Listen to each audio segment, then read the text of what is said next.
Hi everyone. और आज के इस वीडियो लेक्चर में हम लोग डिस्कस करेंगे वर्नाकुलर प्रेस एक्ट के बारे में। Class 10th chapter number 4th print culture and modern world we are going to discuss.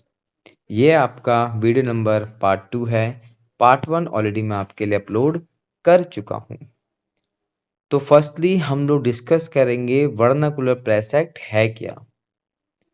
Means from the vernacular press act the language which belongs to which region। Vernacular का मतलब क्या होता है? एक ऐसी भाषा जो पर्टिकुलर किसी एक रीजन से बिलोंग्स करती है।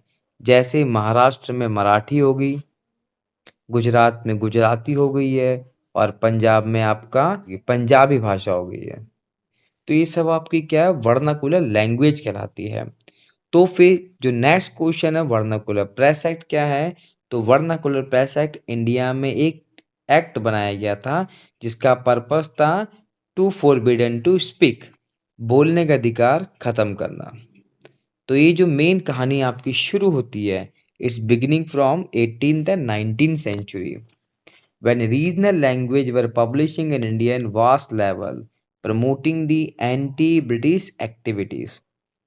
18 से लेके 19 सेंचुरी का वो टाइम था जब इंडिया में बहुत सारी रीजनल लैंग्वेज डेवलप हो रही थी जिनका काम था एंटी ब्रिटिश एक्टिविटीज को प्रमोट करना। अब तो आज का जो आपका फर्स्ट एमसीक्यू है वो है आपका 1878। ये वो टाइम था जब इंडिया में लॉर्ड लिटन एमसीक्यू सेकंड ने इंडिया में वर्नाकुलर प्रेस एक्ट को लॉन्च किया था। इस एक्ट में बेसिकली पर्पस क्या था? मतलब जो रीजन लैंग्वेज होगी उसको लुक आफ्टर करना। अब जो हमारा नेक्स्ट टॉपिक है, what are the object of this act.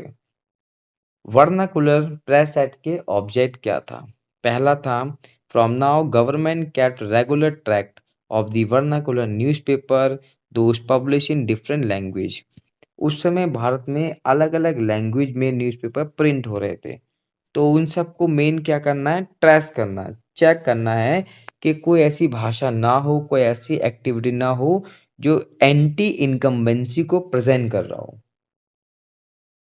ये पहला काम था अंग्रेजों को इस एक्ट के द्वारा जो देखना था। Second, if any newspaper found guilty promoting anti British activity against of them they start seditious law. अगर कोई सा भी न्यूज़पेपर मैगजीन पाई जाती है कुछ इस प्रकार के लॉस को इग्नोर करते हुए और जहाँ पे एंटी ब्रिटिश एक्टिविटी को प्रमोट किया जा रहा तो उन पे एंटी सेडिटियस मतलब देशद्रोह का कानून लगाया जाएगा, जैसे कि अभी आप इमेज में देख रहे हो। The press the press was liable to seize and the printing machinery confiscated। उस प्रेस को सीज कर दिया जाएगा और जो मशीनरी थी प्रिंटिंग की वो आपकी कन्फिस्केट जब्त कर ली जाएगी। मेन सिंपल सा जो मेन एजेंडा था इस पूरे के पूरे लॉस का वो ये था बोलने का अधिकार खत्म करना। जब तक आपको परमिशन नहीं दी जाएगी तब तक आप ऐसा कुछ भी ना तो बोलोगे और ना लिखोगे जो सीधा सीधा ब्रिटिश गवर्नमेंट के अगेंस्ट होगा।